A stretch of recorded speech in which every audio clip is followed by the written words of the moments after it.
Ahoj, jsem Mazlice s Mazlikou na tripu. Víc jak týden jsme doma z naší dovolený po Španělsku, Portugalsku a Francii. A já jsem se rozhodla, že se podělím s váma o místa, které nám osobně se moc líbily, z čeho jsme například byli zklamaní. Takže koukněte na video, případně na podpisky pod videem a kdybych tam nedala něco, co vás zaujme, tak určitě můžete do komentářů, případně do soukromých zpráv. Mějte se moc hezky a zatím. Motorky nám do Malagy dovezl MotoG-Box a všechno bylo perfektně uchycené, ať už v klecích, i naše věci zůstaly tak, jak byly, takže přeprava super.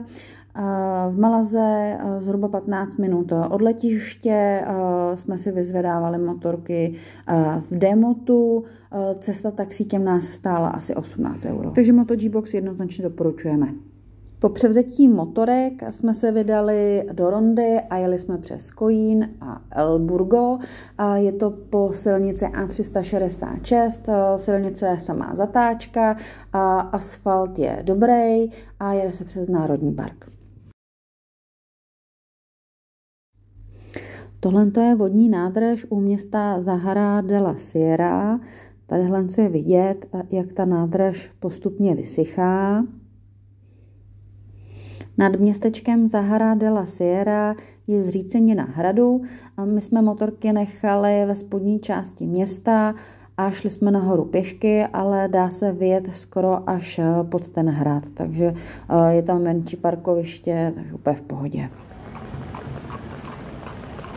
Právě se nacházíme v Seville a asi nikdy jsme neviděli hezčí stavbu. Jako je to úplně úžasný. V Seville jsme stihli jenom tuhletu část, to znamená, je to Plaza de España. Co se týče parkování, tak jsme parkovali zhruba kilák od tohoto místa v nějaké postranní uličce. Tohle už je maják v Portugalsku a je to na nejzápadnějším cípu Evropy a je to místo Cabo da Roca. Když tam pojedete, pořádně se oblíkněte, strašně tam fouká. My jsme tam jeli jenom v kraťasech a v tričku, protože jsme bydleli zhruba 20 minut odtamtud a teda málem jsme zmrzli.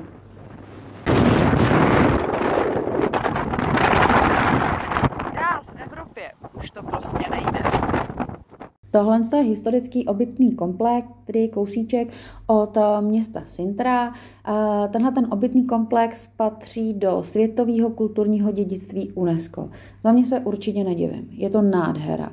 Je to obrovský park, který se skládá z paláce. Je tam kaple, velký park s jezerem, je tam spoustu kašen, soch, mostů, podzemních tunelů, je tam jeskyně. Do té jsme se teda nedostali, protože Sintru jsme měli součástí jednoho většího přesunu, takže kvůli časové tísni jsme tohleto vynechali, ale určitě doporučuju všem.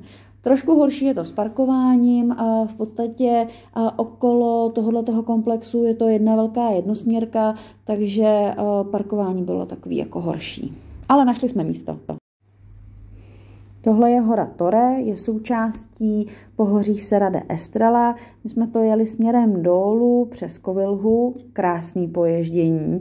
A pak jsme se vydali na silnici M501, je to taková menší spojovačka, ale je tam krásný asfalt, vlní se to, jedete převážně po hřebenech, takže výhledy krásný.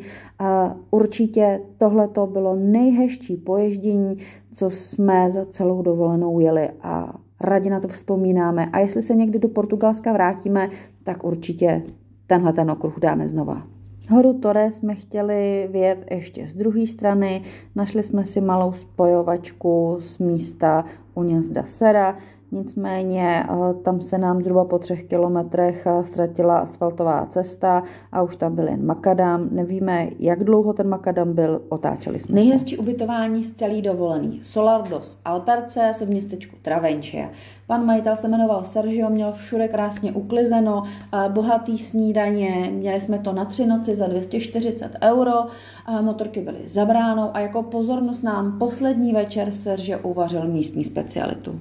Portugalského národního parku Serra de Estrela jsme měli namířeno do národního parku ve Španělsku, Picos de Europa. Jeli jsme převážně po dálnici, minuli jsme místo Miranda do Douro, kde hranici tvoří řeka, nad tou je pak i vyhlídka a je tam i pár laviček pro odpočinek.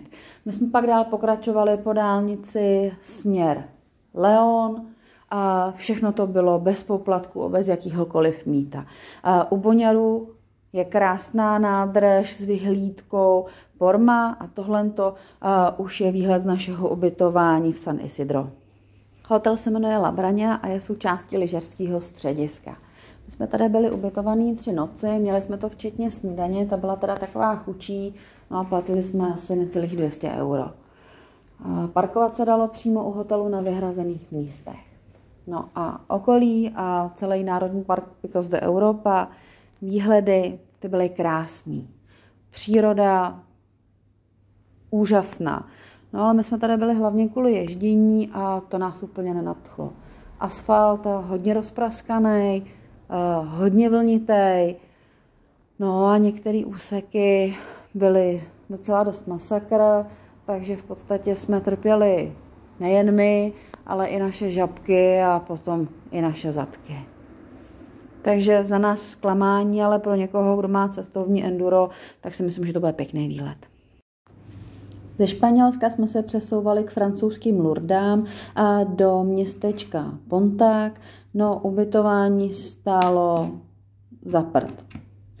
Takhle hnusný ubytování jsme ještě snad nikdy neměli. Bylo to tam zatuchlý, špinavý, no asi tam měla nějaký myši, protože jsme je slyšeli, jak tam rachtaj a tohle to teda jako ne. Takže druhý den jsme vzali nohy na ramena a utekli jsme jinam.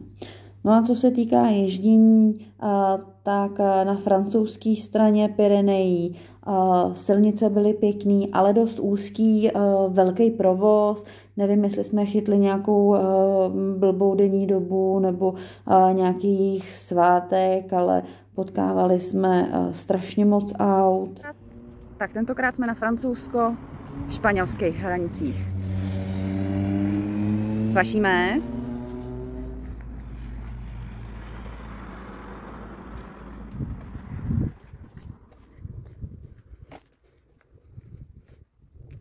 No, budeme pokračovat.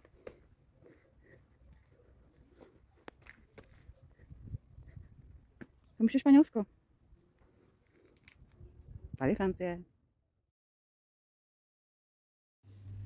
Španělská část Pyrenejí, zase špatný asfalt, hodně to bylo popraskaný, takže jsme se tam nějak extra dlouho nezdrželi a vrčeli jsme zase zpátky do Francie. No a tohle to bylo jedno z mála míst, kde se dalo najíst nebo občerstvit se i přes jejich siestu. No a cestou zpátky prostě krávy, pak tam byly ovce, no divoká příroda. No a tady v podstatě naše dovolená končí, protože předpověď počasí na víkend nebyla úplně dobrá, takže jsme se museli do pátku dostat domů. Zbývalo nám 1950 kilometrů, ty jsme rozdělili do 3 dnů. Takže nezbývalo nic jiného, než nejet na dálnici. Francouzská dálnice je spoplatněná a teda extrémně drahá. My jsme tam nechávali 80 € za jednu motorku, takže pokud můžete, určitě se jí vyhněte.